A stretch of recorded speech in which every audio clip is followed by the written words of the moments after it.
Kebutuhan akan sumber daya manusia untuk mendukung perkembangan bisnis syariah tidak hanya yang terkait operasional perbankan dan keuangan syariah.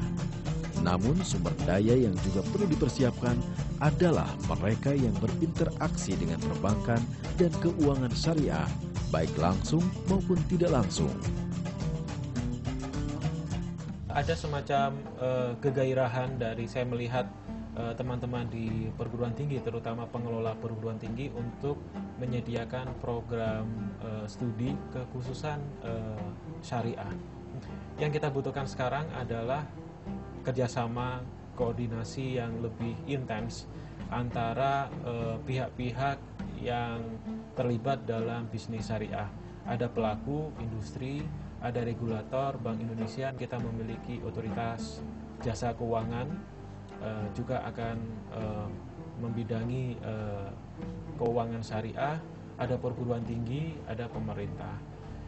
Kita berharap keempat pilar ini bisa duduk bersama membuat program dan juga sebuah roadmap, blueprint untuk membuat bisnis syariah di Indonesia tidak hanya berkembang, tetapi juga bisa menjadi pemain utama dalam konteks globalisasi. Karena memang bisnis syariah meskipun tahun 92 itu sudah mulai diintroduce, diperkenalkan di sistem keuangan dan pasar keuangan di Indonesia, tetapi baru berkembang dalam 10 dekade terakhir ini, sehingga menurut saya ini menjadi peluang bagi kita semua untuk mengakselerasi diri kita, menyediakan sebuah program pendidikan dan pelatihan untuk mengejar pertumbuhan bisnis syariah yang sangat tinggi.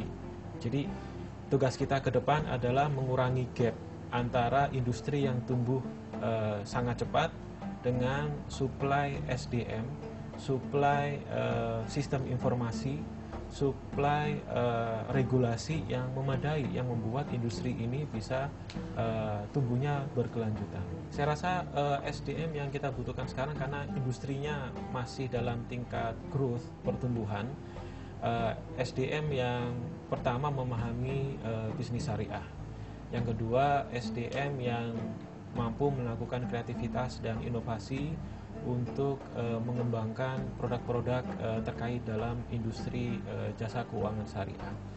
Yang ketiga tentunya kita menginginkan SDM yang tidak hanya bekerja di dalam back office, tetapi juga aktif memberikan sosialisasi, edukasi kepada masyarakat terkait dengan produk-produk jasa keuangan syariah. Kebetulan saya menjadi salah satu ketua terkait dengan sosialisasi, kemudian juga kaderisasi. Kita berkeinginan, terutama untuk kaderisasi, kita berkeinginan merangkul sebanyak mungkin, terutama teman-teman mahasiswa yang berbasis di kampus, karena kita menginginkan meskipun perguruan tingginya tidak memiliki program studi syariah, tetapi ketika ada peminatan tentang ekonomi dan bisnis syariah, ini bisa bergabung dengan kita, dan sejumlah training, sejumlah workshop, dan juga pembekalan, pengenalan terhadap bisnis syariah kita lakukan. Selain sebagai staf khusus Presiden Bidang Ekonomi, Profesor Dr. Firmanza juga merupakan Ketua Masyarakat Ekonomi Syariah yang mempunyai program terkait dengan sosialisasi dan kaderisasi. Jadi kita sedang tumbuh, daya beli masyarakat kita sedang tinggi, kebutuhan akan investasi juga tinggi, jadi supply dan demand memenuhi syarat untuk tumbuhnya sebuah industri. Kegairahan masyarakat, kegairahan mahasiswa, perguruan tinggi, teman-teman media juga melihat bisnis syariah sebagai model pembiayaan masa depan. Regulator juga melihat potensi yang cukup besar dalam bisnis keuangan syariah. Kemudian otoritas perbankan kita juga melihat, Bank Indonesia, dan juga saya yakin otoritas jasa keuangan melihat peluang dan potensi dari bisnis syariah cukup besar. Kesemua variabel ini memenuhi syarat kita bisa lompat bahkan tidak hanya peringkat 3, peringkat 2, tapi kita punya potensi untuk menjadi peringkat pertama dan leading di industri syariah di dunia. Khusus kalau di Inggris, kami melihat pertama, Inggris itu adalah pusat keuangan dunia di benua Eropa. Dipersembahkan oleh Bank Syariah Mandiri.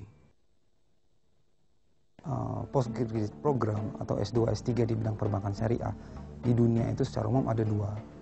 Pertama yang menghasilkan Islamic expert atau syariah expert, yaitu orang-orang yang akan lulus untuk menjadi Islamic bankers, Islamic financial analyst atau Islamic economist. Yang kedua adalah syariah scholar, yaitu orang-orang yang ketika lulus akan menjadi tenaga ahli di bidang fikih muamalah, Dewan Pengawas Syariah, Dewan Syariah Nasionalnya di suatu bank syariah. Nah, universitas yang umumnya di Eropa, di Inggris, di Belanda, di Prancis, di Amerika, itu mereka menghasilkan lulusan yang merupakan syariah expert, orang-orang yang ahli di bidang syariah. Khusus kalau di Inggris, kami melihat pertama, Inggris itu adalah pusat keuangan dunia di benua Eropa. Kemudian pusat keuangan syariah juga di benua Eropa. Yang kedua, universitas-universitas di Inggris seperti Cambridge, Oxford, London School of Economics adalah universitas-universitas yang sangat populer, mempunyai ranking ternama di dunia. Bahkan Oxford dan Cambridge, mereka punya Islamic Financial Center, pusat kajian keuangan syariah, walaupun belum punya program S2 dan S3 di bidang keuangan syariah. Nah, kalau di Durham University, mereka punya S2 dan S3 di perbankan syariah. Selain itu, Durham University juga ada di ranking 3, berdasarkan Sunday's Times tahun 2012. Di samping itu juga, mereka punya literatur, punya buku-buku di bidang perbankan syariah yang cukup banyak di benua Eropa. Kemudian program dokter di Durham University, pertama, dokter itu bisa diselesaikan dalam waktu 3-4 tahun.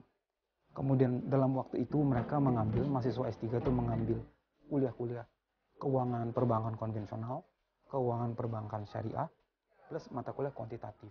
Jadi variasi kuliah itu cukup banyak, ditambah lagi dengan memang pengajarnya itu ada sekitar 10 orang pengajar, profesor dan doktor di bidang keuangan syariah, dan jumlahnya memang yang terbanyak se-Inggris. Ada beberapa poin yang kita bisa sarankan kepada universitas-universitas di Indonesia supaya bisa menghasilkan lulusan-lulusan keuangan syariah yang mumpuni, baik di dalam negeri maupun di dunia internasional. Pertama, itu kurikulum yang didesain di Indonesia harus merupakan gabungan dari 3 unsur. Pertama, semua aspek atau semua mata kuliah di bidang keuangan konvensional. Kedua, semua aspek atau semua kuliah-kuliah di bidang syariah, di bidang fikih muamalah. Dan ketiga, kuliah-kuliah yang bersifat kuantitatif. Ini akan memberikan bekal yang sangat bagus bagi mahasiswa. Kedua, mahasiswa itu sendiri harus aktif. Selain aktif kuliah di kelas, dia juga aktif menulis paper ilmiah, dia juga aktif dalam konferensi-konferensi internasional. Yang ketiga, jumlah dosennya. Ini juga sangat penting. Jumlah dosen keuangan syariah di Indonesia masih sangat terbatas. Universitas harus lebih banyak lagi mendorong dan mengirim dosen-dosennya untuk studi lebih lanjut, S2, S3 di bidang perbankan syariah. Yang keempat adalah koleksi buku-buku di perpustakaan di universitas di Indonesia itu harus ditingkatkan. Sekarang sudah banyak sekali jurnal-jurnal internasional, buku-buku syariah, baik berbahasa Inggris maupun bahasa Indonesia yang wajib dimiliki, wajib menjadi koleksi di perpustakaan-perpustakaan di universitas di Indonesia. Yang terakhir, universitas-universitas di Indonesia juga itu kami sarankan harus secara rutin mengadakan workshop, mengadakan seminar, mengadakan konferensi di bidang keuangan syariah. Assalamualaikum warahmatullahi wabarakatuh. Pemirsa, bisnis syariah berkembang dengan sangat cepat baik secara nasional maupun global. Implikasinya, kebutuhan akan SDM syariah yang profesional dan berkualitas sangat diperlukan. Agar bisnis syariah bisa bersaing di pasar regional dan global, maka ahli-ahli ekonomi Islam yang unggul dan profesional harus bisa dilahirkan secara terprogram dan simultan melalui perguruan tinggi, yaitu SDM yang menguasai ilmu-ilmu ekonomi dan ilmu-ilmu syariah secara integral. Rasulullah Shallallahu Alaihi Wasallam pernah bersabda, "Man aroda dunya fa'alai bil ilmi." Barang siapa yang ingin sukses di dunia, hendaklah ia menguasai ilmu. Wa man arodal akhirah fa'alai bil ilmi. Siapa yang ingin sukses di akhirat, hendaklah ia menguasai ilmu. Wa man arodahuma fa'alai bil ilmi. Dan barang siapa yang ingin menguasai kedua-duanya, dunia juga akhirat, hendaklah ia menguasai ilmu. Dalam konteks ini yang dimaksud adalah menguasai ilmu ekonomi syariah. Semoga ini menjadi rujukan kita dalam mengelola ekonomi syariah dan menyiapkan SDM ke depan. Sampai jumpa besok. Wassalamualaikum warahmatullahi wabarakatuh.